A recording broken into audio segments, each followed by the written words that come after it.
Alright, so I've made it to Siem Reap. This is the new airport.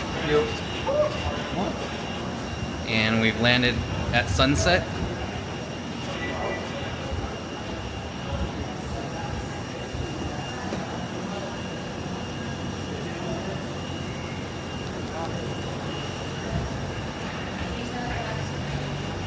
There's a bit of burning in the air. You know, there's not really any waste management trash disposal places because this airport's out in the farm fields, so people burn everything, and they usually burn at night. So just a warning to the wise if you have like sensitive allergies or things like that and sinuses.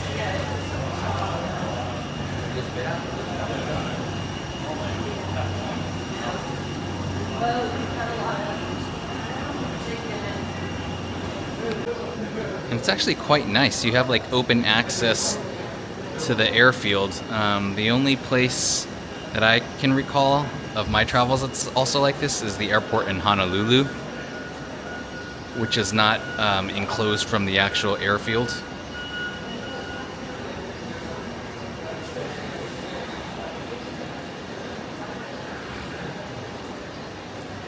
Nice bathrooms along the way.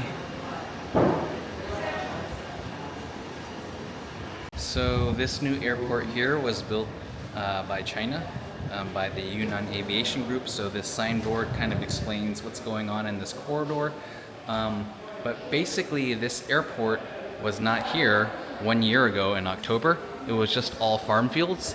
And it literally reminded me of Xi'an back at the turn of the century as well, where they were building columns and pillars for their highways and railway out in the middle of farm fields. And at that time I didn't know what was going on, but now that I saw Siem Reap last year, the state of development of Siem Reap last year was where China was in Xi'an in 1999. So if that says anything, Cambodia is about 25 years behind development of Xi'an. And Cambodia developmentally is still behind Vietnam and Thailand by about 15 years. So you might see some changes coming pretty soon in the next 15 or 20 years. We'll see.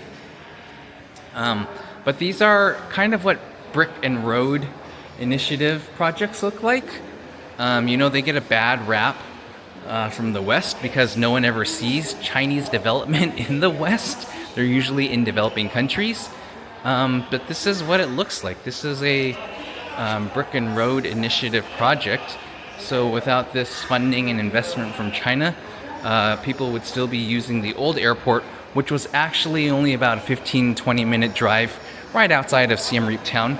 The new airport is an hour outside of town in the middle of some farm fields. So we'll see some of that as we exit.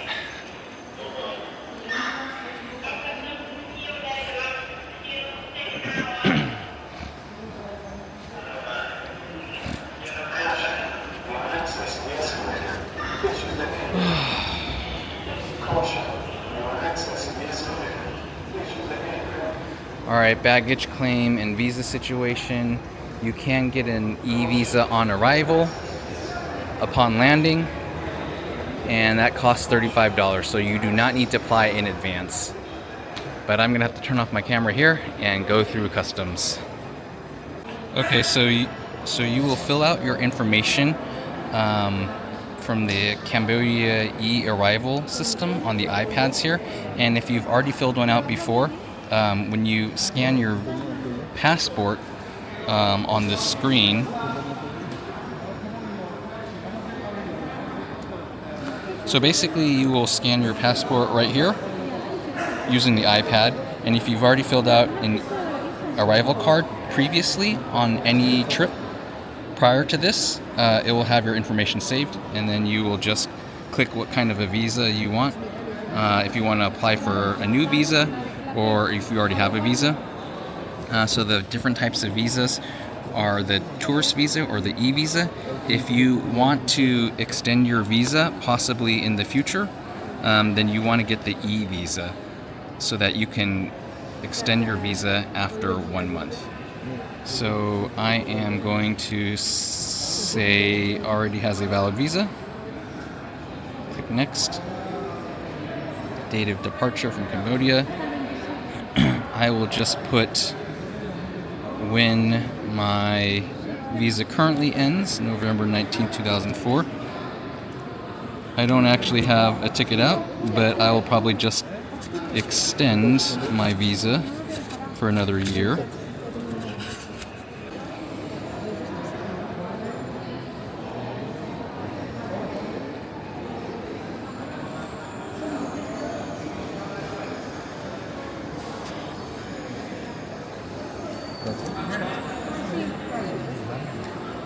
Travel purpose.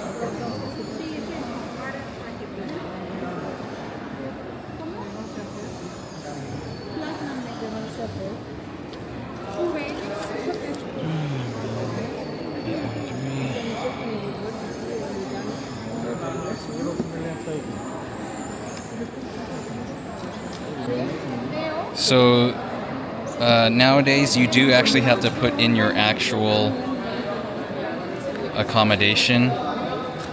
So before, when I used to come to Cambodia, it was never a requirement to actually have proof of onward travel. That is a ticket to another country. You didn't need to show that you had a proof of departure, and you didn't need to show where you were staying in this country, in Cambodia.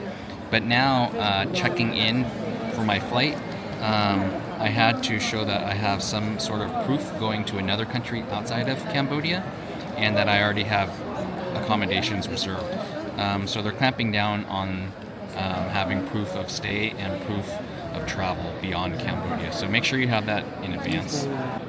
So as I mentioned, they're making you say where you're coming from and where you're going to next, and you have to have that proof. So that's also new. These are typical health questions.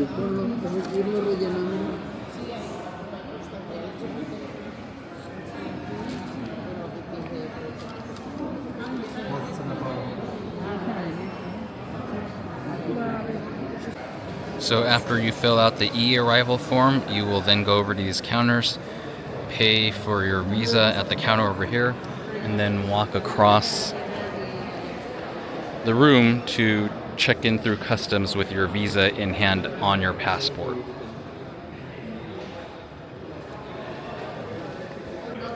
Okay, so I made it through. Make sure you do have your passport and your ticket for the plane that you took coming into Siem Reap. I did mention earlier that they required proof of onward travel, but this is not actually the case. On the e-arrival form, they ask where you're going next, but they don't actually require proof of onward travel. So that is a clarification. A proof of onward travel is not necessarily required, but oddly enough, they do require proof of where you just came from. So now that I have checked through, I'm going to take a taxi into town, and I'm just going to see if anyone wants to share a taxi with me. So that should be pretty easy to do. And yeah, we're passing through.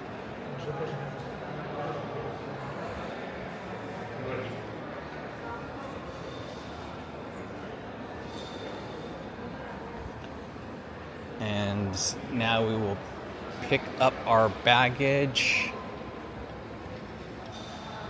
So picking up your baggage is to the right immediately after crossing through customs.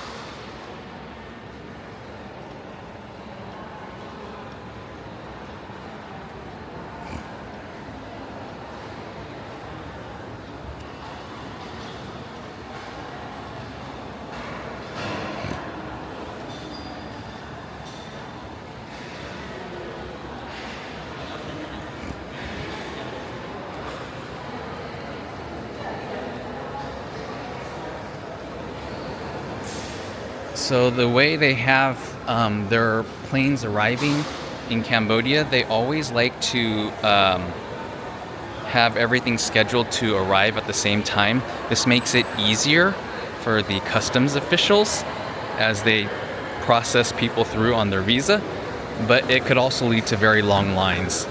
But it's also very helpful to know that you're arriving with other foreigners who don't know what they're doing. And in this case, you won't be landing by yourself. So as you can see, there's several other flights landing here at the same time from different places. Okay, so here we are at the outside. You can take a taxi into town, and that's a standard $30. So let me just show you the situation going on right here. Beautiful sunset here in Siem Reap. So when you exit, you'll see a bunch of people lining up here waiting to take you into town for your hotel shuttle, your airport shuttle, or private taxi driver. And you can also get SIM cards over here as well. So your choices are the three carriers. There's only 3 carriers in Cambodia, but they have very fast 4G. 4G is very good in Cambodia. Strong 4G LTE connection all over the country. It's $8 for an airport bus. So if you're traveling solo, it's better to take the airport bus into town.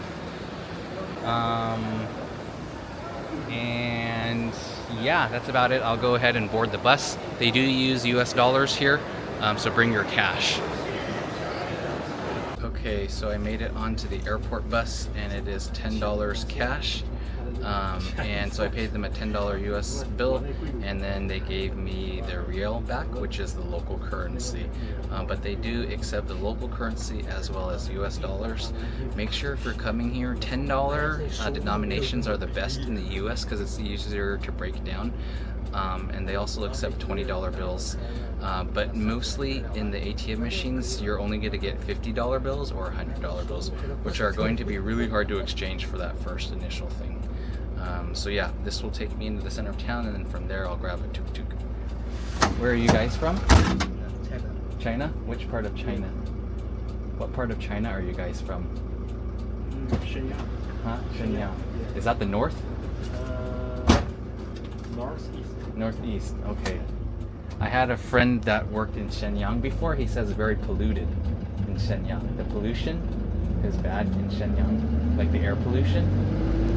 Yeah, is it bad? Okay, yeah, I don't speak Chinese, but yeah. Okay. Where are you from? I'm from California. Oh. Yeah.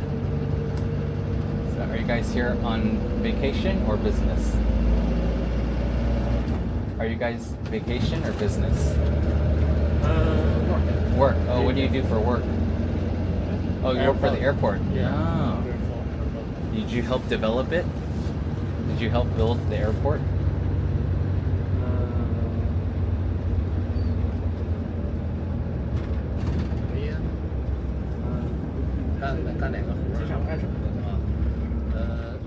We are working for Curtain Mall. Oh, okay. Yeah, Curtain Mall. Okay.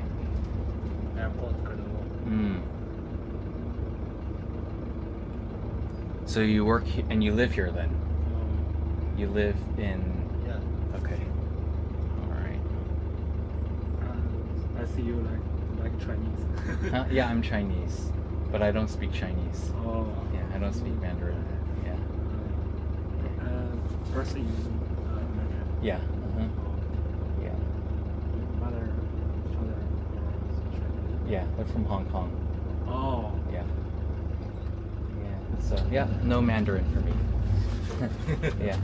How long have you guys lived here? 1 month. Huh? 1 month? Oh, it's short. How long will you stay?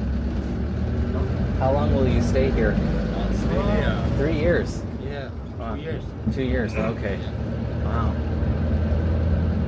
Wow. No family? Yeah, no family. No family here, yeah. We have family in China. In China, yeah. Wow, the sunset's very beautiful.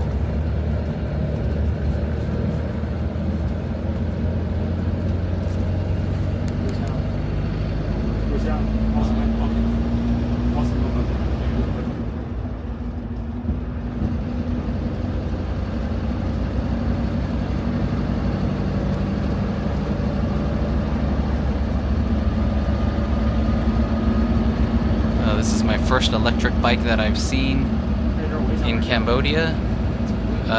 most people don't actually have electric bikes. I don't know why electric bikes aren't in Cambodia. There's tons of electric bikes in China. Cambodia is a client state of China, but for some reason the batteries have not made it down. But maybe with the opening of the Funan Teco Canal that's connecting the capital with the Gulf of Thailand, maybe we'll see more batteries coming in. But yeah, it is now 6 p.m. so we will see how long it takes for us to get into town.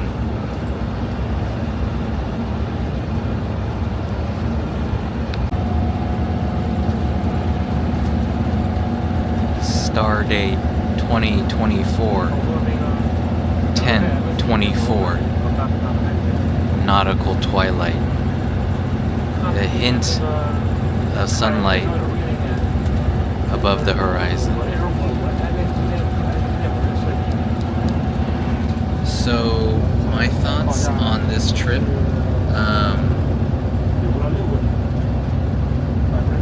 I'm about 20 minutes into the bus ride from the airport into town, and there's probably another 30 minutes left to go.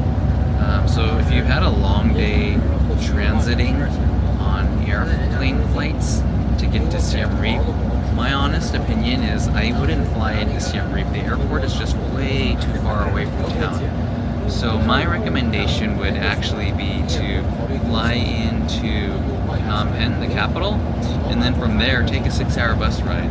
Because the time it takes for you to check into an airport, connect, transfer at another airport, land in Siem Reap, and then take another bus or taxi into town, it's much better to just fly direct to Phnom Penh, take the bus from Phnom Penh, and from there you'll be able to explore the countryside. Because when you fly, you're not really seeing much. Although I will make the clarification that they did put this airport out in the middle of the sticks, aka they put this airport out in the middle of nowhere amongst farm fields, so you will actually get to see some of the countryside flying. Still, it's a long journey, and it's quite an experience taking the bus as well on the National Highway. The National Highway is pretty good nowadays. So yeah, we still got a while to go. Okay, so the bus drops us off at this place. It's a Chinese store that's basically a duty-free store. It looks like it's open. Last year it was closed. So it kind of drops you off in the center of town. It's not really the center of town, but it is town nonetheless. So I'm now going to take a remorque, which is basically a modern day rickshaw. It's a motorized rickshaw. So from here, it's just a $1 remorque ride over to my hotel. So I paid $8 for the bus from the airport into town, and then I'm paying another $1 to get from the bus drop-off over to my hotel.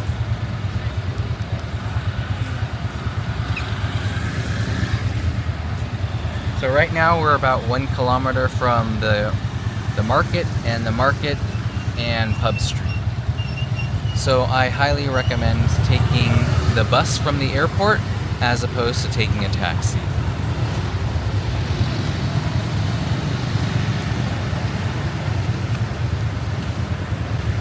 Alright, so it took 1 hour. It took 55 minutes to get from the airport into town. So it's a pretty long ride. So that'll be it for tonight, and I'm going to sign off. I hope you enjoyed this video, and stay tuned for the next one.